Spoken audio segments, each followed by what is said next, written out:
찬양 한 곡 부르겠습니다. 은혜.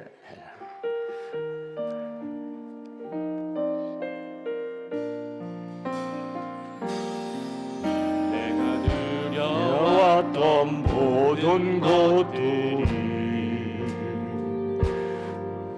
내가 지나왔던 모든 시간이 내가 걸어왔던 모든 순간이 당연한 건 아니어서 내였소. 마치 해가 뜨고 저녁의 녹을 고명이와 가을의 열매 변하는 계절의 모든 순간이 당연한 건 아니라 은혜여서 모든 것이 은혜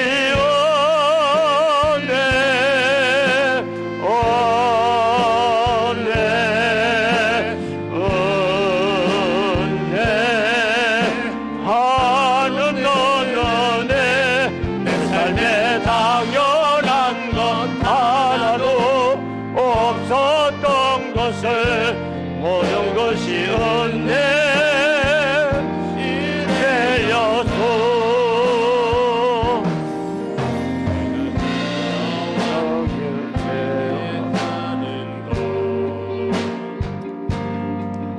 어린아이 시절과 지금까지 숨을 쉬며 살며 꿈을 꾸는 삶 당연한 것 아니라 은혜여서 내가 하나님의 자녀로 살며 오늘 찬양하고 예배하는 삶 복음을 전할 수 있는 축복이 당연한 것 아니라 은혜여서 모든 것이 은혜 은혜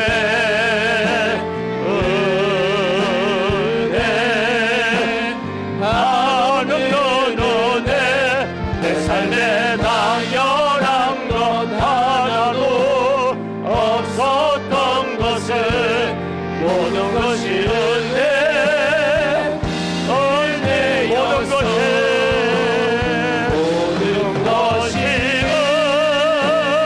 은혜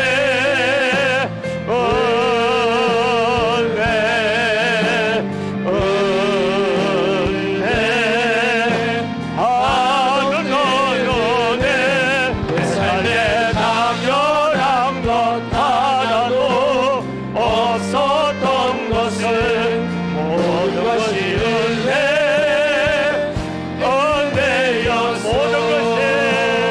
모든 것이 은혜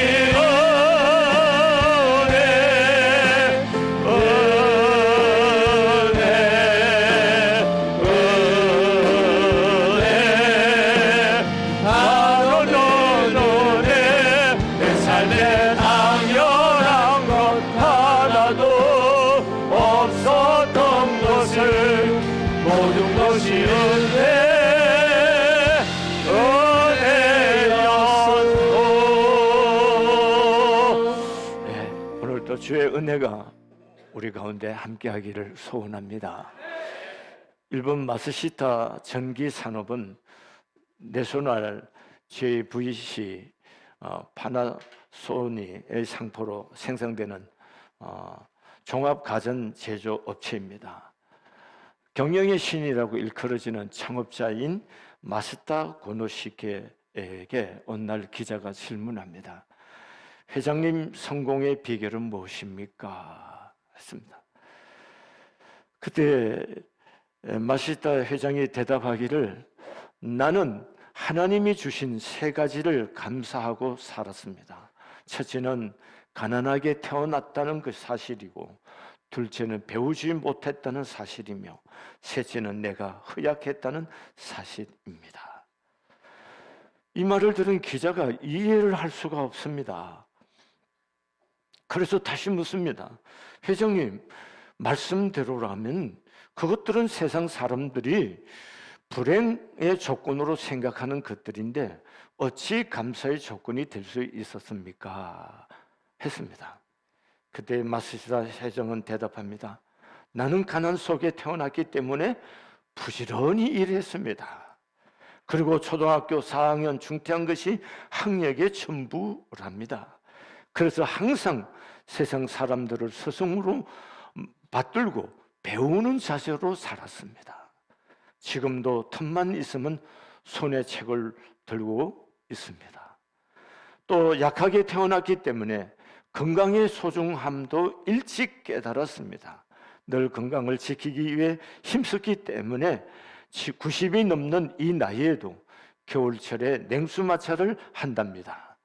이처럼 하늘이 내게 준 환경들이 나를 이만큼 성장시켜 주었으니 나는 언제나 하나님께 감사하는 마음으로 살아갑니다 라고 하였습니다. 여러분, 오늘 본문 말씀은 하나님과 하나님의 성전을 사모하는 다윗은 하나님을 위하여 하나님의 성전을 짓고 싶어 했습니다. 그러나 하나님께서 다윗에게 성전 지으심을 허락하지 않으셨어요. 그러면서 하나님께서 다윗에게 말합니다. 내 수완이 차서 내 조상들과 함께 누울 때에 내가 내 몸에서 내 씨를 내 뒤에 세워 그의 나라를 견고하게 하리라. 그는 내 이름을 위하여 집을 건축할 것이요 나는 그의 나라 왕위를 영원히 견고하게 하리라. 이렇게 말씀합니다. 여러분, 하나님을 위해서 전심으로 참으로 사랑하는 마음으로 성전을 짓고 싶어요. 그러나 하나님께로부터 거절당했어요. 그럼 어쩌면 다윗은 조금은 마음속에 섭섭하고 서운한 감정이 들 수가 있고, 내가 그렇게 잘해서 하나님 좀 잘생겨 드리려고 하는데 하나님 뭐야? 이런 감정이 인간적으로 들 수도 있겠죠. 그러나 다윗은 하나님의 말씀을 듣고 하나님의 전에 나아가서 엎드려서 이렇게 말합니다. 여호와 앞에 들어가 앉아서 이르되 주 여호와여, 나는 누구이오며 내 집은 무엇이기에 나를 여기까지 이르게 하신다이까? 나는 누구이며 내 집은 무엇이건데 여기까지 나를 이르게 하시나이까? 여러분, 이런 감격에 찬 고백을 하면서 감사함으로 하나님의 전을 위해 짓기 위해 필요한 모든 자재와 성전 기구들을 위하여 금과 은과 철과 놋과 나무와 돌과 보석들을 많이 준비하는 것을 볼 수가 있습니다. 그래서 오늘 4절에 보면 특별히 자신이 금을 3,000달란트, 은을 7,000달란트를 들었습니다. 이에 백성들도 지도자들과 함께 금 5,000달란트, 은 10,000달란트와 놋 18,000달란트, 그리고 철 100,000달란트를 성전 곳간에 들었습니다. 다윗은 이 모든 백성들이 많은 재물을 자원하여 드리는 것을 보고 너무나 기뻤습니다. 그 기쁨을 이기지 못하여서 이렇게 고백합니다. 우리 하나님이요, 이제 우리가 주께 감사하오며 주의 영화로운 이름을 찬양하나이다. 영화로운 이름을 찬양하나이다. 이렇게 하나님께 감사기도. 오늘 본문에 읽은 말씀은 바로 다윗의 감사기도인 것입니다. 다윗은 진심으로 감사의 사람이었습니다. 여러분, 다윗은 어째서 이런 감사로 가득한 생애를 살고 하나님의 축복 가운데 살 수가 있었을까요? 그 첫째가, 감사는요, 받은 바를 아는 데서부터 시작. 누가 감사하느냐? 언제 감사할 수 있느냐? 내가 받았다. 모든 것을 하나님께 내가 받은 것이다. 받았다는 것입니다.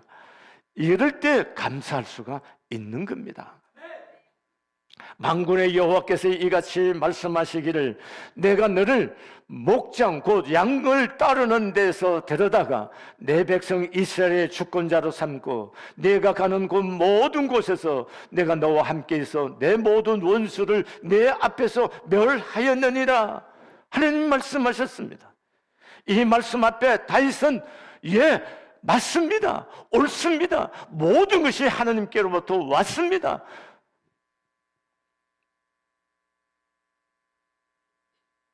이 깨달음이 다윗에게 있었던 겁니다. 그래서 오늘 본문에 이렇게 고백합니다. 여호와의 이레하심과 권능과 영광, 승리와 이옴이 다 주께 속하였사오니 천지에 있는 것이 다 주의 것이로소이다.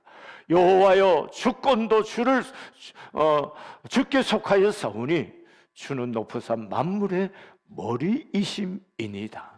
부와 기가 주께로 말미암고 주는 만물의 주제가 되사 손에 권세와 능력이 있사오니 모든 사람을 크게 하심과 강하게 하심이 주의 손에 있나이다. 여러분, 모든 것이 주께로 말미암아사오니 우리가 주의 손에서 받은 것으로 주께 들었을 뿐입니다. 16절의 말씀에 우리 하나님 여호와여 우리가 주의 거룩한 이름을 위하여 성전을 건축하려고 미리 건축한 이 모든 물건이 다 주의 손에서 왔사오니 다 주의 것이니라. 다 주의 손에서 왔다는 겁니다. 그래서 다 주의 것이다 이렇게 고백하는 겁니다. 여러분, 이래야 감사가 들어오는 겁니다. 다윗은 왕이었습니다. 그러나 하나님께서 목자 가운데서 양을 치는 목장에서 자기를 데려다가 왕을 삼아주셨다. 그분이 하나님이시다라고 고백하는 거예요. 내가 왕을 될 만한 사람이 아니다는 거죠. 근데 그분이 왕을 삼아주셨고 또 하나님께서 물질을 주셔서 또 하나님께서 존귀케 하셨다. 이렇게 하나님께로부터 모든 것이 왔다. 모든 것을 하나님께로부터 받았다는 것. 이것을 다윗이 고백할. 그렇게 고백할 수 있기 때문에 다윗은 온 마음을 쏟아서 하나님을 향하고 하나님께로부터 눈을 띄지 못하여 하시고 하나님께 만입으로 감사하며 살 수가 있었던 것입니다. 왜 우리는 감사가 부족할까요? 그 이유가 여러 가지가 있겠지만 우리에게 감사가 부족한 이유 중에 하나가 뭐냐면은 자기 의를 내세울 때 감사가 없는 겁니다. 자신이 잘났다고 하는 사람에게는 감사가 없습니다. 또한 율법적 관계로 사는 사람에게도 감사는 없습니다. 너무 사람이 법적으로 사는 게 아닙니다. 그러면요, 감사가 있을 수가 없어요. 소유하는 순간에는 기쁨이 있습니다. 사람이 재물을 얻으면 기쁘잖아요. 뿌듯하고 어떤 성공을 거둬도 뿌듯하고 좋습니다. 그렇지만 그것 또한 지나가는 겁니다. 이걸 아셔야 되는 거예요. 어느 날 록펠러에게 사람이 얼만큼 돈을 가져야 만족합니까? 물었습니다. 록펠러는 미국의 거부입니다. 근데 그 록펠러가 대답합니다. 지금보다 조금 더. 이게 인간입니다. 끝도 없이 욕심에 붙잡힐 수밖에 없는 것이고 이 욕심이 들어오면은 인간은 또 지키고 싶은 거예요. 지키려고 하면은 마음속에 불안이 생깁니다. 지켜낼까 하는 불안이 오는 겁니다. 그렇기 때문에 가졌기 때문에 행복하고 감사하고 그렇지 않은 겁니다. 감사는 언제 합니까? 하나님께서 내게 다 주셨다. 하나님께서 나에게 다 주셨다. 나는 하나님께로부터 받은 것이다 라고 생각할 때 감사하게 되는 거고, 그럴 때 인간은 마음에서부터 진정한 뭐가 생기냐? 자유함이 생기게 될 줄로 믿습니다. 또 한 가지는 인간이 운명으로 생각하는 사람에게는 감사가 없습니다. 팔자유 운명인데 누구에게 감사하겠습니까? 여러분, 우리 예수 믿는 사람은 우리는 운명으로 생각하지 않는 사람, 하나님의 은혜예요. 하나님께로부터 왔다는 거예요. 아멘이세요? 또한 쟁취하고자 하는 사람은 감사가 없습니다. 공산주의자든 투쟁하잖아요. 투쟁하는 사람, 그렇게 해서 얻은 사람들에게 무슨 감사가 있습니까? 공산주의자들이 감사하는 거 봤습니까? 절대 감사할 수가 없어요. 감사는 뭐예요?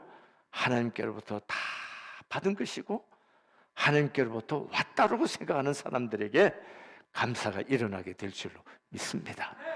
두 번째는요, 어떤 사람이 감사할까요? 감사는 깨달음에서 오는 겁니다. 은혜를 많이 받았기 때문에 감사할 것 같습니까? 그렇지 않습니다. 그 은혜를 깨달아야 감사가 나오는 거예요. 여러분, 그래서 감사는 지성과 감성이 통합적으로 역사하는 것이 감사인 것입니다. 사랑하는 교회 여러분, 인간이 철이 들었다. 철 들었을 때가 언제입니까? 자식이 결혼을 해서 내 아이를 키워보잖아요. 그래서 밤중에 열나고 아이들이 아프고 이럴 때 그 당황스러운 순간을 맞이할 때 뭡니까? 아, 우리 부모님들도 나를 이렇게 키웠겠구나. 그 깨달아지는 거잖아요. 그래야 뭐요? 부모의 은혜에 대해서 감사가 나오는 거죠. 말로 부모님 은혜 그 백날 해도 소용없습니다. 내가 받은 부모의 은혜를 깨달아야, 그 깨달음이 올 때야 비로소 부모에게 대해 감사를 드릴 수가 있는 거죠. 이걸 우리가 잊지 마셔야 되는 겁니다. 여러분, 다윗 왕이 여호와 앞에 들어가 앉아 나는 누구이며 내 집은 무엇이기에 나를 여기까지 인도하시나이까? 여러분, 이렇게 고백해. 내가 무엇이냐냐? 내가 누구면 내 집은 무엇이냐? 내가 도대체 무엇이 간데? 이런 얘기야, 내가. 여러분, 이게 너무나 중요한 것입니다. 오늘 본문 말씀에서도 말합니다.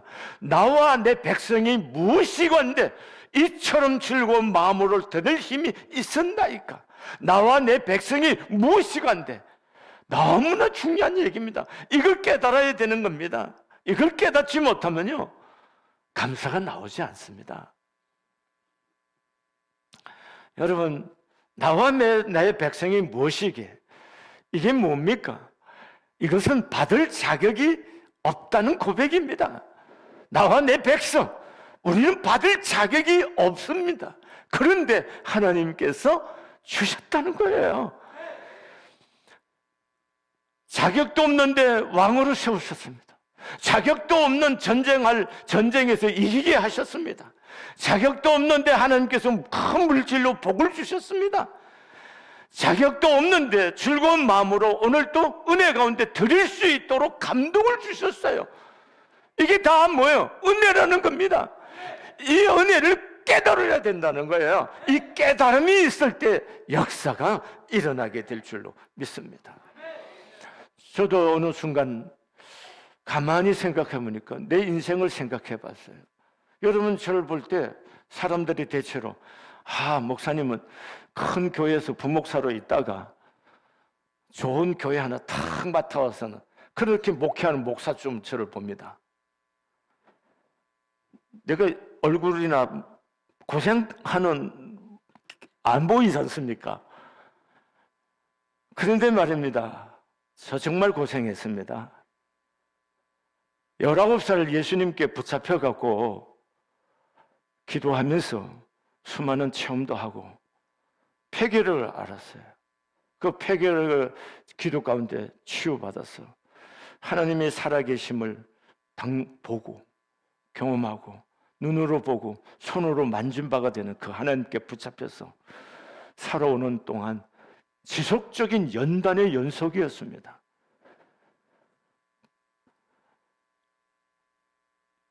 여러분, 저는 목사가 되겠다고 부르심 받은 이후로 목사가 가는 길이 고난의 길이라고 생각했기 때문에 연단받는 모든 시간을 고생으로 여기지 않았습니다. 제가 30살에 농촌교회에 갔어요. 시골 농촌교회 하면 여러분 언덕 위에 하얀 이렇게 건물 놓고 십자가 예쁘고 뒤에 이쁜 사택이 있고 그런 시골교회 생각하시죠? 저는 그런 시골교회 간 거 아니고 방둑한 털어서 행랑채 방둑한 털어 갖고 예배 드리는 거. 저는 어디 살았냐면 마구간 옆에 마부들이 사는 마구간과 붙어 있는 방에서 스레트 지붕으로 내려서 본체아가 담벼락에 스레트 한 장 걸친 데 방 만들어 갖고 있는 거기에서 살았습니다. 애들 셋을 키웠어요. 어느 날 안양 본백화점에 갔는데 우리 작은 아이가 장난감 하나를 사달라는 거예요. 그 장난감 비행기 하나 사줄 돈이 없어서 가자고 달래도 말을 안 들어서 화장실 들고 가서 두들겨 패갖고 그래갖고 강제로 들고 온 적이 있습니다. 그게 너무나 상처가 됐어요. 애비가 돼갖고 아이한테 장난감 하나 사줄 수도 없는 애비. 이게 너무나 거기서 5년을 지내고 기도하는 가운데 하나님께서 성안교회 개척할 수 있게. 그래서 저희가 처음 살던 집은 반지하실에 살았습니다. 개척하던 첫 해에 비가 많이 와갖고 하수구멍으로 물이 솟구쳐 올려서 방에 이렇게 물이 차다가 그래서 결혼 때 산 장롱을 그때 다 버려갖고 그 후에 버렸어요. 그런 시간을 지나온 겁니다. 저는 교회를 개척하면서 거꾸로 매달려서 교회가 부흥될 수 있다면 그렇게 해서라도 거꾸로 매달려서도 교회를 부흥시키고 싶은 그 마음으로 교회를 섬겨왔습니다. 단석동에서 선악동으로 올 때 우리 교인들 다 가난한 사람들이었습니다. 그렇지만 그때 온 마음을 쏟아서 교인들이 작정 헌금을 하고 해서 땅도 사고 건물을 건너편에 선악역 옆에 있는 건물을 지었습니다. 근데 그때 여러 교회가 그 지역에 한 3개 정도 교회가 규모가 비슷한 교회가 들어왔는데 우리 교회가 가장 많이 부흥을 하고 그랬어요. 그래서 공간이 더 이상 수용이 안 돼서 이 땅을 보고 이제 교회를 이전할 생각을 했어요. 그래서 생각해 보니까 새로운 교인들은 돈 낼 것 같지 않더라고요. 또 건축한다고 하면 땅 사고 건축한다고 하면 나와 고생했던 옛날 교인이 또 짐을 질 것 같아서 마음이 너무 아파. 이분들을 더 이상 고생시킬 수가. 그래서 기도하면서 교회를 어떻게 할까?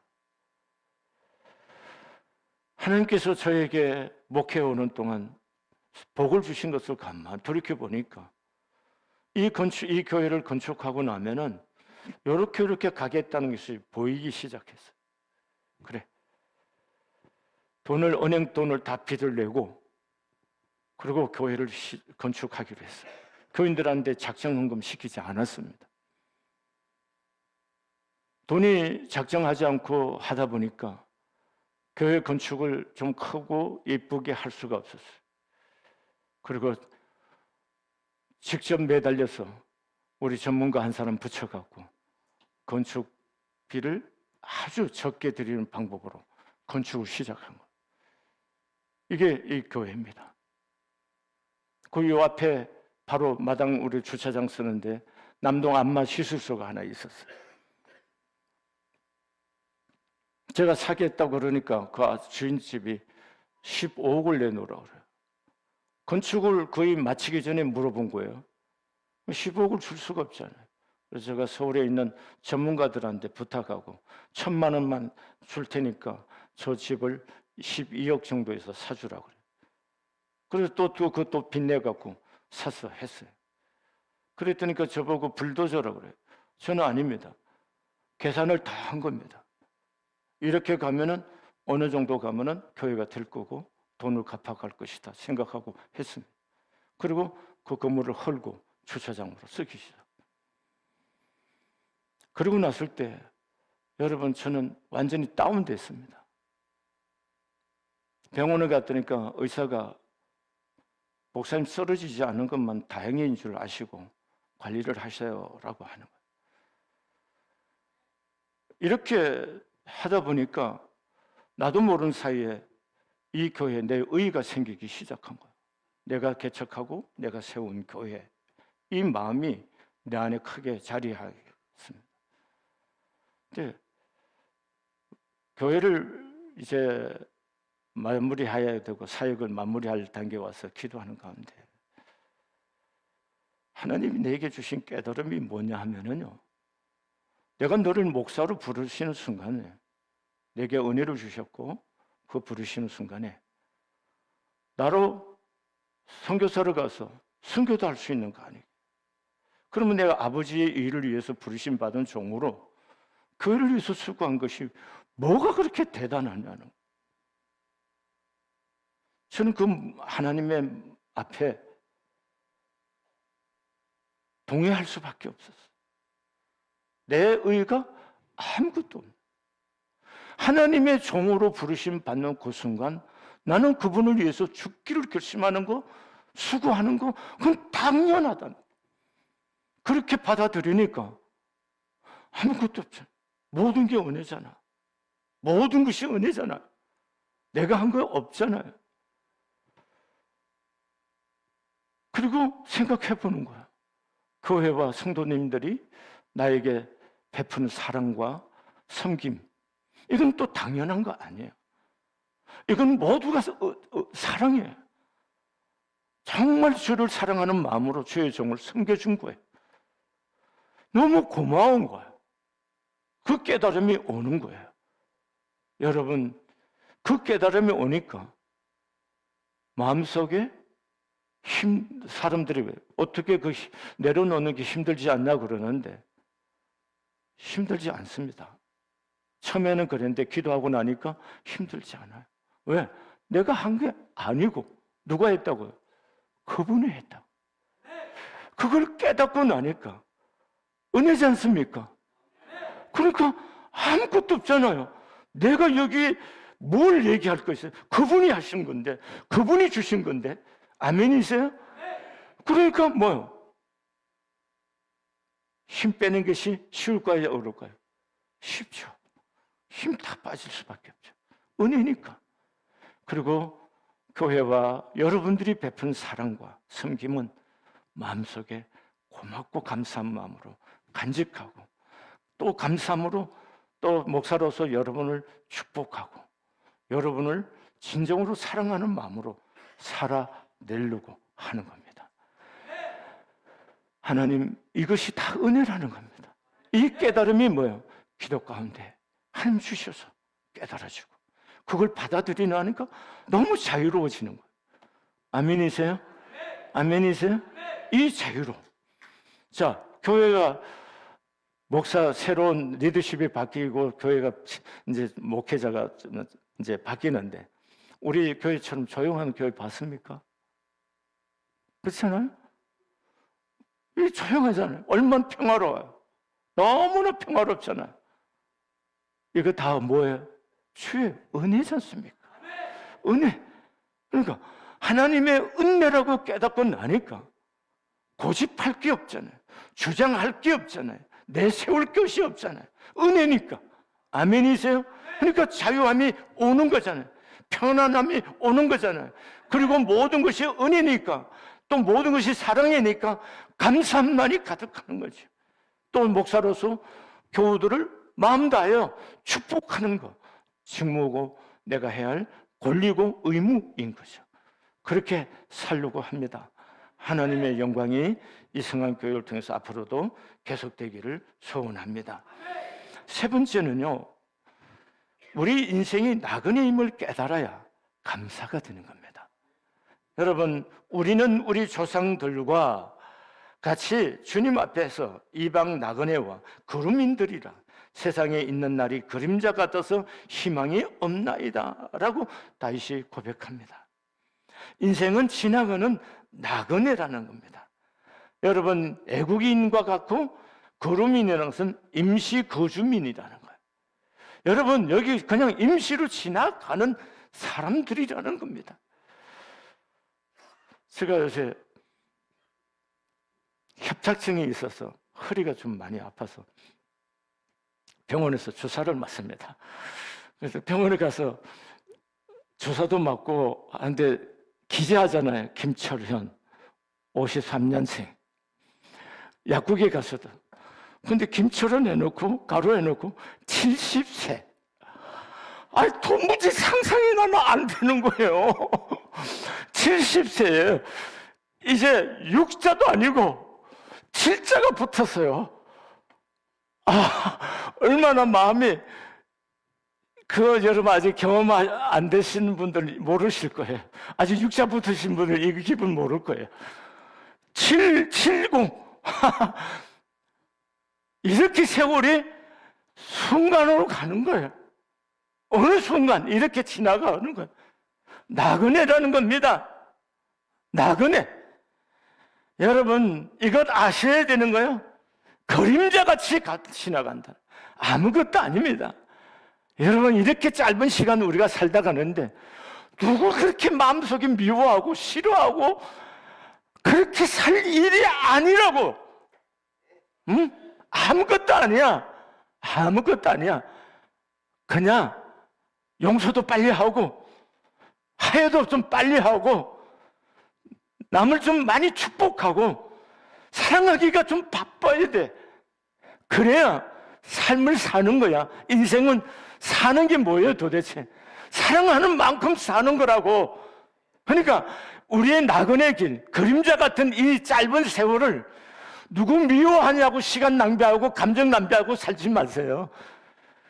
시간 아깝습니다. 빨리 용서도 하고 화해도 하고 남을 향해서 축복하고 사랑하기 바쁘셔야 돼. 뭐하기 바쁘셔야 돼요? 사랑하기 바쁘셔야 돼. 그거 이해하셔야 됩니다. 아멘이세요? 다윗은 그걸 깨달았다는 겁니다. 그렇기 때문에 다윗은 집착하지 않고 살았던 거예요. 여기에 금 3,000달란트네. 온 백성이 기인들과 백성이 드린 게 금 5만 달란트야. 근데 다윗은 혼자서 3만 달란트를 들여서 어마무지하게 드린 거예요. 사실은 왜 그럴까요? 부질없는 거란 말이에요. 집착하지 않아요. 그러니까 뭐요? 자유로워. 나그네 같은 길, 나그네 같은 길, 그림자같이 지나가는 이 땅의 삶에 집착하지 않고 오직 하나님에게, 그 하나님에게 눈을 맞추고 그 하나님 앞에 모든 것을 쏟으며 살 수가 있었던 겁니다. 사랑하는 교회 여러분, 남은 인생 우리가 어떻게 사시렵니까? 그림자 같은 이 삶을 어떻게 살아내시려는 겁니까? 오직 하나님께 감사하며 그분을 향하여 살 수 있기를 바랍니다. 어떻게 하든지 그분을 향해서 그분의 뜻이 무엇인지, 그분을 영화롭게 하는 방법이 무엇인지를 생각하며 살면 우리의 삶의 후회가 남지 않게 될 줄로 믿습니다. 이렇게 하나님을 향해 살은 다윗을 어떻게 그의 결말이 된 줄 압니까? 오늘 28절에 이렇게 말합니다. 그가 나이 많아 늙도록 부하고 존귀를 누리다가 죽었다. 이렇게 말합니다. 나이 많아 늙도록 부하고 존귀를 누리다가 죽었어요. 저는 우리 성안교회 모든 교우들이 다윗처럼 나이 많아 늙도록 부하고 존귀한 삶을 살아낼 수 있기를 진심으로 축복합니다. 저도 그렇게 되기를 원합니다. 여러분이 가난에 빈곤에 시달리는 가난과 빈곤의 저주 속에 있는 사람들이 아니라 다윗처럼 나이 많아 늙도록 부하고 존귀하게 살 수 있기를 바랍니다. 아멘이세요? 꼭 그렇게 살 수 있기를 축복합니다.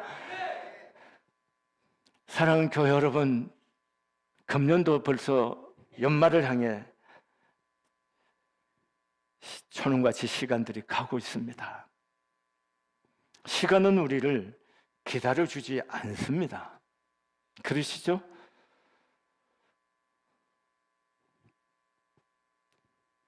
사랑교회 여러분, 모든 것이 그분께로부터 옵니다. 다 주님께서 주시는 거예요. 그분으로 말미암는다는 거 마음속에 좀 새기세요. 모든 것이 그분의 은혜입니다. 아무것도 아닙니다. 은혜 아니면 아닙니다. 자 보세요. 우리 성안교회 개척해서 한 목사가 개척해서 성안교회쯤 되면요, 잘 보세요. 전국 교회의 2, 3% 안에 드는 교회입니다. 300명이 모이면 10% 안에 드는 교회예요. 이게 은혜 아니고 뭡니까? 저가 굉장한 사람, 저는 한 번도 저를 목사로서 합당한 사람이라고 생각해 본지 않았어요. 늘 성격이 급하고 다혈질이라 나는 목사로서 부적합한 사람이라고 늘 고백하고 나 자신에게 목사가 되면 안 되는 사람이라고 생각하고 살아온 사람이에요. 그런데 하나님이 나 같은 사람을 불러서 이만한 교회, 이게 은혜 아니고 뭘로 설명할 수 있겠습니까? 전적인 하나님의 뭐예요? 은혜. 여러분과 제가 인생이 그렇다는 것을 꼭 명심하셔야 됩니다. 은혜입니다. 아멘이세요? 내가 무시간데, 하나님 내가 무시간데요. 이 마음, 이 기도가 드려질 수 있기를 바랍니다. 여러분, 인생은 나그네요 그림자같이 신속히 갑니다. 우리는 돌아갈 본향이 있는 사람들이에요. 아멘이세요? 그렇기 때문에 이곳에 하나님 주신 시간을 다하여 하나님을 믿고 그분을 사랑할 수 있기를 바랍니다. 그분을 정말로 그분을 향해서 감사하며 믿음으로 잘 살아내는 우리의 삶 되어질 수 있기를 진심으로 축복합니다. 기도하시겠습니다. 사랑하시는 하나님, 돌이켜 생각해 보면은 어느 거 하나 은혜 아닌 것 없고 축복하지 않는 것이 없습니다. 이만한 은혜와 복을 받을 만한 인물도 못 되는데 우리 모두에게 그렇게 넘치도록 은혜를 부어주셨고 우리에게 복을 부어주셨고 축복해 주셔서 여기 이만큼 왔습니다. 하나님, 우리 안에 교만한 마음 버리고 늘 겸손한 마음, 겸비한 마음으로 하나님 앞에 감사하며 살게 하시고 하나님의 영광을 보면서 살게 해주시고 하나님, 누구와가도 아버지의 틀어진 마음 없이 사랑하고 축복하며 살 수 있도록 하나님, 우리 교우들 죄종 하나님 하나 되어서 영광을 올려드릴 수 있도록 복을 다하여 주시옵소서. 이 성한 재단에 그 누구 어느 분도 사람과 사람 사이 맺힘이 없게 해주시고 아버지 서로 사랑하고 긍휼히 여기며 아버지 섬기며 아버지 하나님의 영광을 드러내고자 하나 되어가는 거룩한 교회 되게 해 주옵소서. 이제 담임 목사로 세워진 우리 이규수 목사 중심으로 하나님의 영광을 위해서 온 교회가 하나가 되게 해주시고 하나님의 영광을 보며 다름질할 수 있는 거룩한 교회 되게 하여 주옵소서. 예수님의 거룩하신 이름으로 축복하며 기도드렸습니다. 아멘.